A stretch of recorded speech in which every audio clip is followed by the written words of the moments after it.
cette belle église de Fondary, Paris 15, de les voir avoir une vie épanouie, une vie victorieuse en Jésus-Christ. Voir des hommes et des femmes que nous sommes avancer dans leur foi à la gloire de Dieu.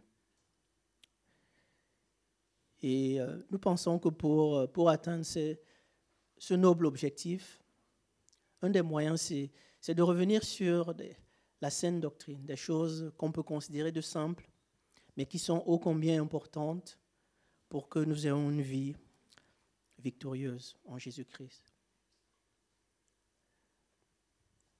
C'est pour cela que, pour essayer de répondre à cette question, je vous propose une lecture ce matin dans l'épître de Paul à Tite, au chapitre 2.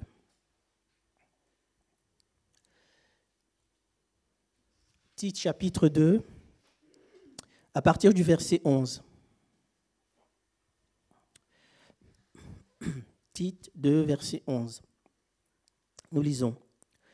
« Car la grâce de Dieu, source de salut pour tous les hommes, a été manifestée.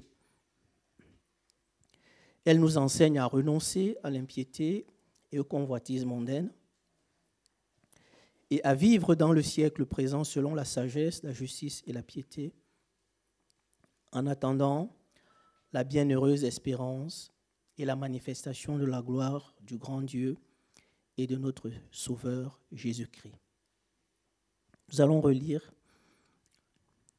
en essayant d'avoir en tête les phrases, les mots qui sont utilisés. « Car la grâce de Dieu, source de salut pour tous les hommes, a été manifestée. Elle nous enseigne à renoncer à l'impiété et aux convoitises mondaines et à vivre dans le siècle présent selon la sagesse, la justice et la piété, en attendant la bienheureuse espérance et la manifestation de la gloire du grand Dieu et de notre Sauveur Jésus-Christ. » L'épître de Tite fait partie des épîtres appelées des épîtres pastorales. Ces épîtres avaient comme objectif de donner des instructions pour savoir comment conduire et comment se conduire dans les églises. Ces églises qui étaient des églises, je dirais des églises naissantes, puisque c'est le début du christianisme. Et vous trouverez que l'apôtre Paul dit des choses très similaires à Tite et à Timothée, parce qu'il est considéré comme ses fils spirituels. Et de toute façon, il va leur donner un certain nombre de recommandations pour aller continuer à travailler dans certaines de ces églises. Je crois que ces instructions et ces recommandations sont valables aussi pour nous aujourd'hui. C'est vrai, nous sommes ici dans ce local depuis 80 ans, mais l'Église, ce n'est pas ce bâtiment. L'Église, ce sont les hommes et les femmes que nous sommes. Et pour certains d'entre nous, nous venons d'arriver dans cette Église. Pour d'autres, nous sommes nouveaux dans la foi. Pour d'autres, nous n'avons même pas encore fait le pas de la conversion. Donc ce que Paul dit ici nous concerne, et nous concerne énormément, quel que soit le temps que nous sommes dans ces lieux. Dans le texte que nous venons de lire, l'apôtre Paul dit que la grâce de Dieu a été manifestée. C'est la première chose. Il dit la grâce de Dieu a été manifestée. Paul le dit ici, peut-être dans une seule phrase, mais nous trouvons beaucoup de références dans la Bible qui viennent confirmer cela. Dans l'Épître aux Hébreux, Hébreux chapitre 1, les 2 premiers versets, il a dit qu'après avoir autrefois à plusieurs reprises et de plusieurs manières parlé à nos pères par les prophètes, Dieu, dans ces derniers temps, nous a parlé par le Fils. Dieu, maintenant, nous parle par le Fils. Et vous connaissez l'évangile de Jean.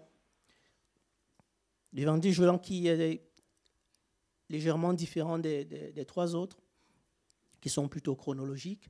L'évangile de Jean commence en disant « Au commencement était la parole, et la parole était avec Dieu, et la parole était Dieu. » Et au verset 14, il est dit « Et la parole a été faite chair, et elle a habité parmi nous, pleine de grâce et de vérité. » La parole de Dieu a été faite chair, elle a habité parmi nous, pleine de grâce et de vérité, et nous avons contemplé sa gloire, une gloire comme la gloire du Fils unique venu du Père. Et le verset 17 qui dit « Car la loi a été donnée par Moïse, la grâce et la vérité sont venues par Jésus-Christ. » Donc, la grâce de Dieu a effectivement été manifestée. Elle a été manifestée par la venue de Jésus-Christ. Et Jésus lui-même va le dire. Vous avez ce texte que nous avons dans l'évangile de Luc, Luc au chapitre 4, à partir du verset 17, où Jésus va aller au temple, à la synagogue, ce jour-là. Et le texte nous dit qu'on lui remit le livre du prophète Ésaïe. L'ayant déroulé, il trouva l'endroit où il était écrit « L'Esprit du Seigneur est sur moi, parce qu'il m'a oint pour annoncer une bonne nouvelle aux pauvres. Il m'a envoyé pour guérir ceux qui ont le cœur brisé, pour proclamer aux captifs la délivrance. Et aux aveugles le recouvrement de la vue, pour renvoyer libres les opprimés, pour publier une année de grâce du Seigneur. » Jésus est venu pour nous apporter une année de grâce, pour nous apporter la grâce de Dieu. Donc nous vivons aujourd'hui, nous qui suivons le Seigneur, nous vivons ce moment de grâce. Nous vivons ce que les spécialistes de la Bible appellent la période de la dispensation de la grâce de Dieu, où nous sommes sauvés non par les œuvres, où nous sommes sauvés non par ce que nous faisons, mais nous sommes sauvés par notre foi dans l'œuvre du Seigneur Jésus. Nous y vivons. Nous sommes dans cette période-là. Mais l'apôtre Paul, dans le texte que nous avons lu, ne s'arrête pas là. Parce que c'est vrai, nous sommes sauvés. C'est bien. Mais qu'est-ce que cela signifie pour nous? Qu'est-ce que le fait que nous vivons sous la grâce a comme impact dans notre vie? Comment cela doit-il se traduire? Alors l'apôtre nous dit aussi ce que la grâce de Dieu nous enseigne. Et c'est l'objet de mon message ce matin. Ce que la grâce de Dieu nous enseigne. Et dans ce que nous lisons ici, nous voyons que la grâce de Dieu nous enseigne principalement 3 choses. Je dirais même 3 mots. Et si vous devez retenir quelque chose ce matin de ce que je veux dire, retenez ces 3 mots. Dans votre schéma mental, retenez ces mots. Renoncer, vivre, espérer. Si vous croisez quelqu'un en sortant ou dans la semaine et que vous lui parlez de la grâce de Dieu, il dit oui, c'est bien, mais c'est quoi? Dites-lui la grâce de Dieu, c'est renoncer, vivre et espérer. Et nous allons développer. La première des choses, c'est renoncer. Renoncer, mais renoncer à quoi? Il a écrit que nous devons renoncer à l'impiété. En d'autres termes, nous devons renoncer à tout ce qui est contraire à la piété. La piété, c'est un mot, je dirais, typiquement de technique de la parole de Dieu.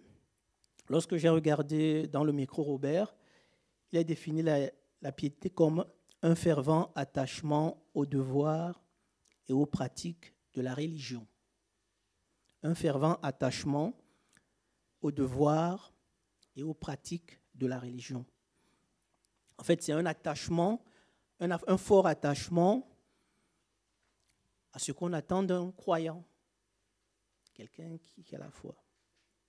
En fait, pour nous, en tant que chrétiens, on peut résumer la piété comme l'ensemble de notre vie chrétienne.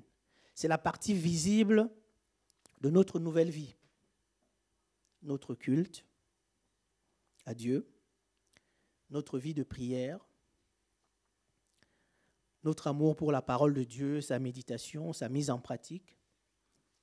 C'est toutes ces choses qui constituent la piété, tout cet attachement à Dieu. Donc l'apôtre Paul, la première chose qu'il nous demande ici de renoncer, c'est tout ce qui peut être un obstacle à notre vie de chrétien. Tout ce qui pourrait être là comme un frein qui nous empêche d'avancer. Nous avons chacun des choses différentes. Je ne peux pas faire une liste parce que nous sommes différents. Peut-être que j'évoquerai un sujet, j'évoquais tout à l'heure les maths du dimanche matin que je rate. C'est peut-être pas quelque chose d'important pour vous. Peut-être pour vous, c'est votre séance du film du samedi soir qui vous empêche de prier. C'est peut-être, je ne sais pas, l'alcool, c'est peut-être la drogue, c'est peut-être, je ne sais pas, je ne peux pas nommer des choses parce que chacun, dans son fort intérieur, sait ce qui peut être un obstacle à sa vie de chrétien. Et dans l'Épître aux Hébreux, au chapitre 6, premier verset, nous voyons que le renoncement aux œuvres mortes est un des fondements importants de la foi.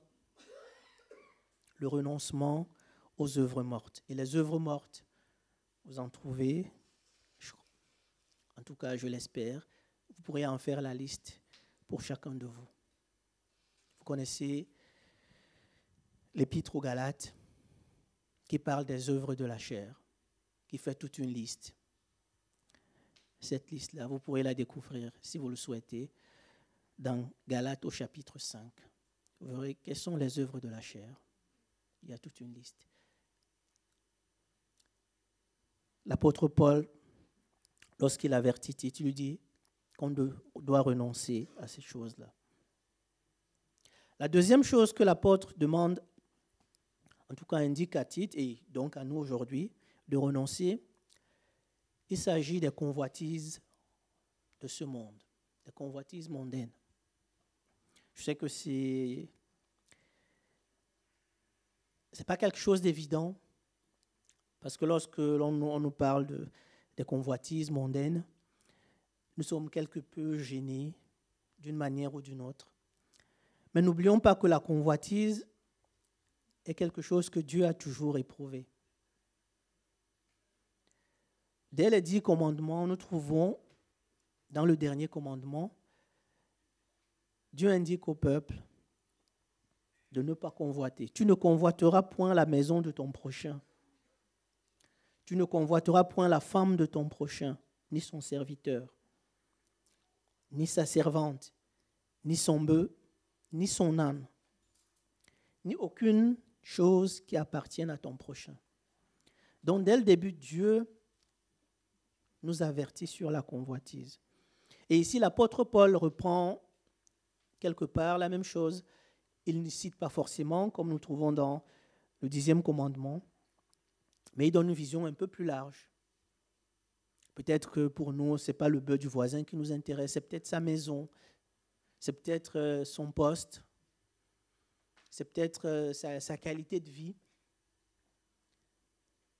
Nous trouvons beaucoup dans l'Évangile et même dans la parole de Dieu de manière générale des avertissements contre le monde et contre l'argent. Dans l'Épître à Jacques, il est écrit au chapitre 4, verset 4, « Adultères que vous êtes, ne savez-vous pas que l'amour du monde est inimitié contre Dieu? Celui qui veut être ami du monde sera ennemi de Dieu. » Paul dira à Timothée, « Car l'amour de l'argent est une racine de tous les maux. Et quelques-uns, en étant possédés, se sont égarés de la foi et se sont jetés eux-mêmes dans bien de tourments. »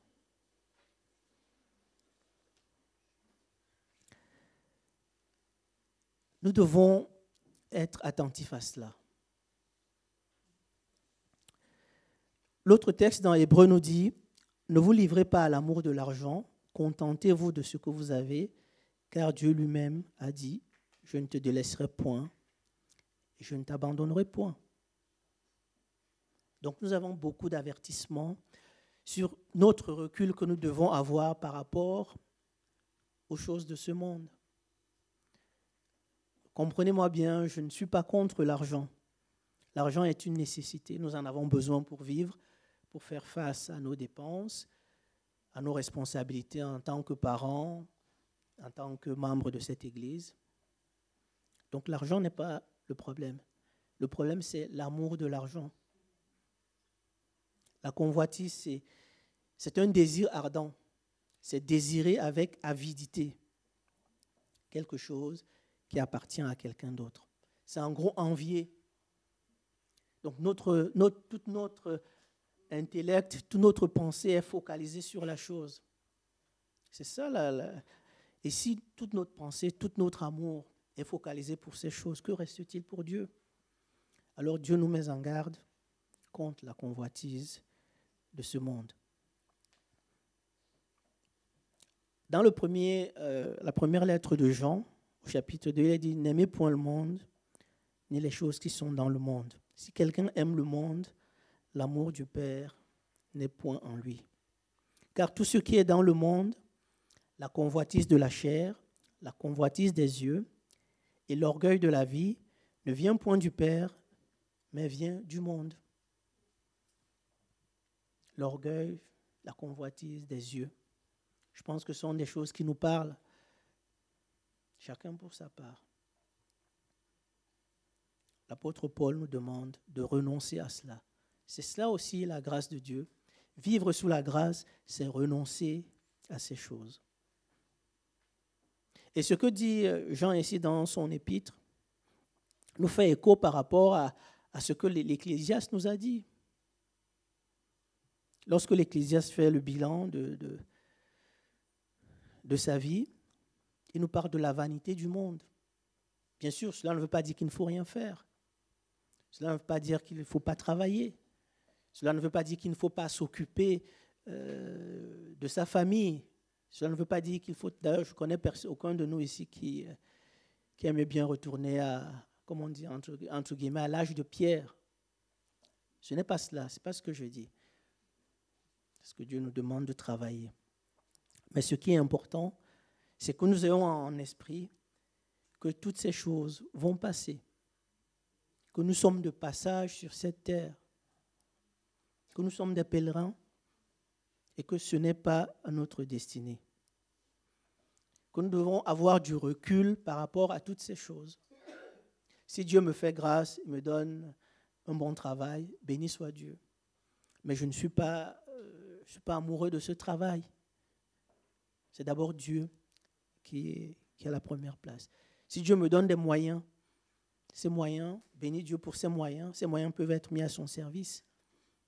Gloire à Dieu. Mais ces moyens peuvent venir et passer demain, ce n'est pas grave. Ces choses sont passagères. Je sais, renoncer, ce n'est pas facile, hein. C'est quelque chose de difficile. D'abord parce que nous avons des situations qui sont différentes. Ce qui peut paraître peut-être beaucoup plus simple pour moi, renoncer, l'est beaucoup moins pour quelqu'un d'autre. Donc renoncer, c'est vraiment une décision qui est personnelle dans chaque situation. Mais l'apôtre Paul nous dit ici qu'on doit renoncer aux convoitises mondaines, renoncer à tout ce qui nous empêche de nous approcher, d'avoir une vie à la gloire de Dieu.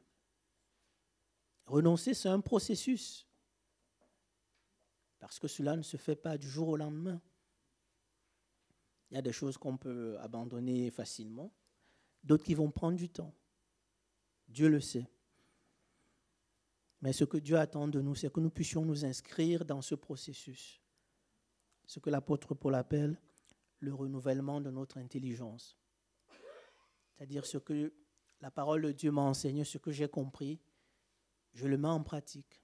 Je vois comment ça produit du fruit. Je le mets en pratique. Je vois qu'il y a du changement. Je m'inscris dans ce processus de renouvellement de l'intelligence. Ça, c'est la première chose. Mais l'apôtre Paul n'a pas uniquement parlé de la grâce de cette façon. Dans le texte, il nous dit que la grâce de Dieu nous appelle aussi à vivre dans le siècle présent. Vivre dans le siècle présent selon la sagesse, la justice et la piété. La vie, c'est le bien le plus précieux que Dieu nous ait donné. Si on n'a pas la vie, comme on dit, on ferme boutique et il n'y a plus rien. La vie, c'est le commencement de tout le reste.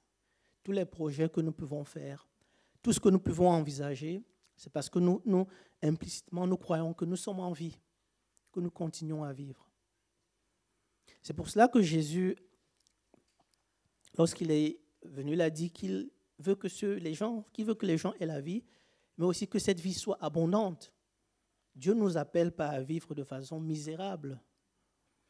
C'est vrai qu'on peut, pour un appel particulier, consacrer notre vie à s'occuper des autres, vivre de façon modeste. Cela ne veut pas dire vivre dans la pauvreté. Il y a une certaine richesse à cela. Dieu nous appelle à avoir une vie abondante, dans son sens premier. C'est ce qu'il dit dans Jean au chapitre 10. « Je suis venu pour que mes brebis », d'autres traductions disent, pour que les gens, ils élargissent, pour que les gens aient la vie et que cette vie soit abondante. C'est le projet de Dieu pour nous. Malheureusement, pour certaines personnes, cette vie devient un véritable enfer sur terre. Et ces personnes décident d'en mettre fin. Ce n'est pas le projet de Dieu. Le projet de Dieu, c'est que nous puissions vivre dans ce siècle selon la sagesse, la justice et la piété. Lorsque j'ai commencé à réfléchir sur ces termes, je me suis rendu compte que, en fait, les valeurs que l'apôtre Paul et le Saint-Esprit, je pense, au travers de l'apôtre, met ici en évidence, sont des valeurs qui sont universelles. Peut-être la piété, qui peut avoir une connotation religieuse, quoique, mais la sagesse et la justice, ce sont des valeurs qui nous parlent à tous, qui parlent à chaque être humain. Quel que soit notre plan religieux, quel que soit nos valeurs philosophiques, quel que soit ce que les gens peuvent penser, lorsqu'on dit à quelqu'un, on parle de sagesse ou de justice, ce sont des choses qui touchent, ce sont des choses qui parlent. Pour nous chrétiens, nous savons que la crainte de l'Éternel, c'est le commencement de la sagesse, que la sagesse s'inscrit dans cela. Mais croyez-moi, si vous parlez de sagesse à quelqu'un, même à un athée, à quelqu'un qui ne croit même pas, vous le dites, il vous dira, moi j'aimerais avoir une vie de sagesse. J'aimerais avoir vivre dans une vie où règne la justice. Ce sont des choses qui nous parlent à tous. Et croyez-moi, on aurait tellement de choses à dire sur la sagesse, sur la justice, sur la piété. Et je crois que ce sont des sujets qui ne sont pas évoqués uniquement dans une église. Ce sont des sujets qu'on peut évoquer quel que soit l'endroit, quel que soit le rassemblement des gens. Parce que nous sommes tous les œuvres de Dieu.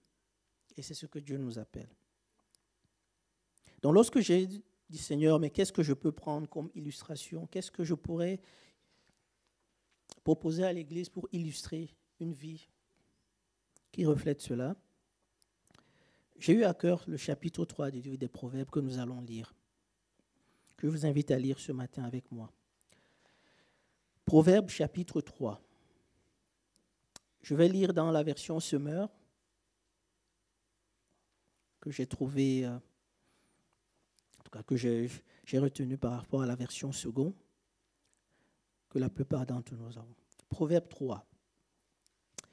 Mon fils, n'oublie pas mes instructions et que ton cœur retienne mes commandements, car ils rallongeront tes jours et ajouteront des années à la durée de ta vie et t'assureront le bonheur. Que l'amour et la fidélité ne te fassent jamais défaut. Attache-les autour de ton cou. Grave-les sur les tablettes de ton cœur. Car tu obtiendras la faveur de Dieu et des hommes. Tu auras la réputation d'être un homme de bon sens. Mets ta confiance en l'Éternel de tout ton cœur et ne te repose pas sur ta propre intelligence. Cherche à connaître sa volonté par tout ce que tu entreprends et il te conduira sur le droit chemin. Ne te prends pas pour un sage, révère l'Éternel et détourne-toi du mal. Ce sera une bonne médecine qui t'assurera la santé du corps et la vitalité de tout ton être. Honore l'Éternel en lui donnant une part de tes biens et en lui offrant les prémices de tous tes revenus. Alors tes greniers regorgeront de nourriture et tes cuves déborderont de vin. Mon fils, si l'Éternel te corrige, n'en fais pas fi. S'il te reprend, ne t'impatiente pas, car c'est celui qu'il aime que l'Éternel reprend, agissant comme un père avec lui, avec l'enfant qu'il chérit.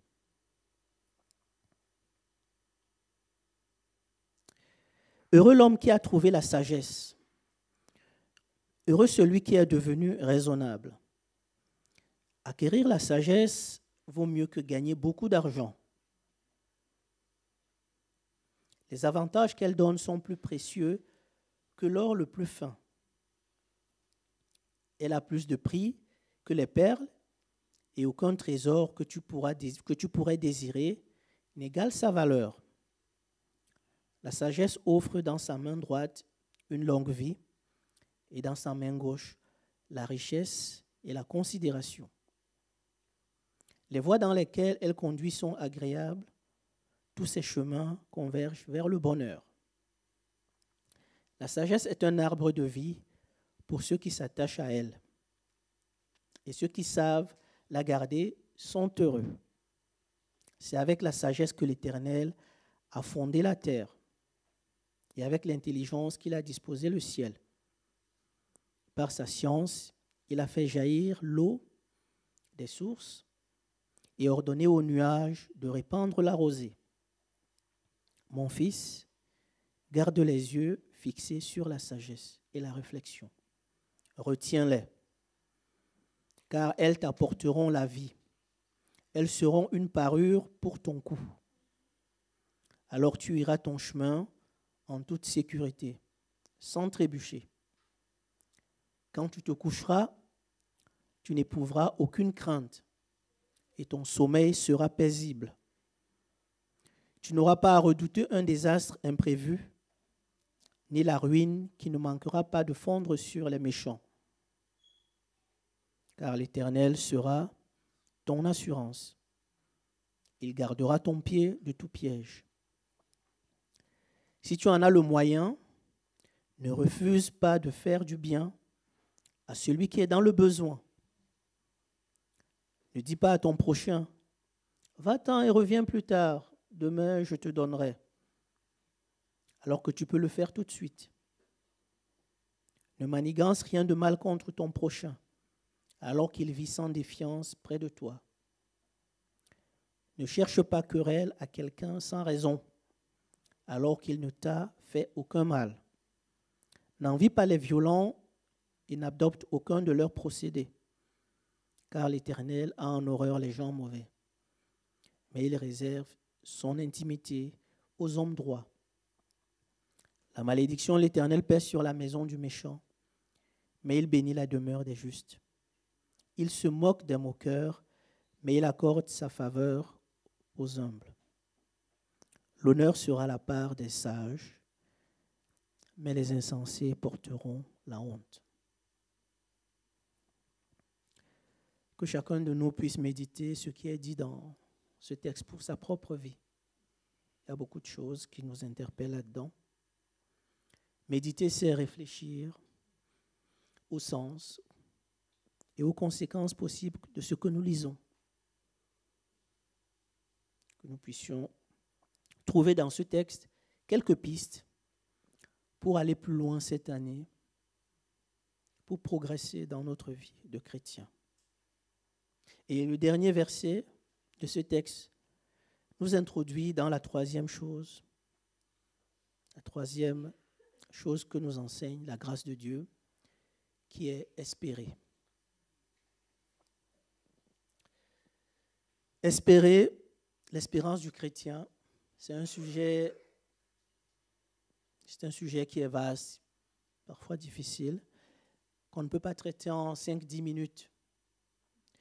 Mais s'il y a quelque chose que j'aimerais que nous puissions retenir de cela, c'est que nous avons un avenir après cette vie. Le chrétien a une espérance après le passage sur cette terre. Lorsque le jour viendra où nous devions quitter cette terre, ce ne sera pas la fin. Cela doit être ancré au plus profond de nous. Cette espérance doit être notre vie. Lorsque Jésus va être sur le point d'aller à la croix, il va le dire clairement à ses disciples. Nous trouvons ce texte que nous allons lire dans l'évangile de Jean au chapitre 14, les 3 premiers versets. Il est dit que votre cœur ne se trouble point, croyez en Dieu et croyez en moi. Il y a plusieurs demeures dans la maison de mon Père. Si cela n'était pas, je vous l'aurais dit. Je vais vous préparer une place, et lorsque je m'en serai allé et que je vous aurai préparé une place, je reviendrai et je vous prendrai avec moi, afin que là où je suis, vous y soyez aussi. À défaut de considérer que le Seigneur dit n'importe quoi, ce texte est très clair. Jésus dit qu'il va préparer une place à ses disciples et que le moment venu, il viendra les chercher pour qu'il, là où il est, qu'il soit avec eux. C'est ça l'espérance du chrétien. Dans l'Épître aux Corinthiens, l'apôtre Paul souligne en disant, si c'est uniquement dans cette vie que nous espérons en Christ, nous sommes les plus malheureux des hommes. Mais tout juste après, il dit non, il y a une espérance. Le moment viendra où nous devions passer l'éternité avec le Seigneur. C'est cela notre espérance. C'est cela qui est à retenir. Savoir quand ça va se passer, comment, quels sont... Cela est secondaire. Disons-nous que le jour où cela viendra, est-ce que nous serons prêts? Sachant que le moment viendra. Coûte que coûte, cela arrivera. Et c'est cela notre motivation, c'est cela notre espérance. Nous devons vivre en disant que Seigneur, un jour viendra où nous passerons l'éternité avec toi. C'est aussi cela la grâce de Dieu. Ceux qui n'ont pas connu la grâce n'avaient pas forcément cette espérance. Nous qui vivons le temps de grâce, nous avons cette espérance de passer l'éternité avec le Seigneur. J'aimerais finir en disant que la grâce de Dieu, c'est 3 choses. Les 3 choses ensemble. Renoncer, vivre, espérer. Souvent, vous avez pour ceux qui font des réclames ou de la publicité, ils ont toujours une phrase choc pour permettre aux gens de retenir le message qu'ils disent. Si vous devez retenir quelque chose ce matin, retenez ces 3 mots. Les 3 ensemble, pas un seul. Parce que pour certains, la grâce de Dieu, c'est résumé à renoncer. Alors, leur vie se résume globalement à une sorte de légalisme, un légalisme froid qui ne manifeste pas d'amour.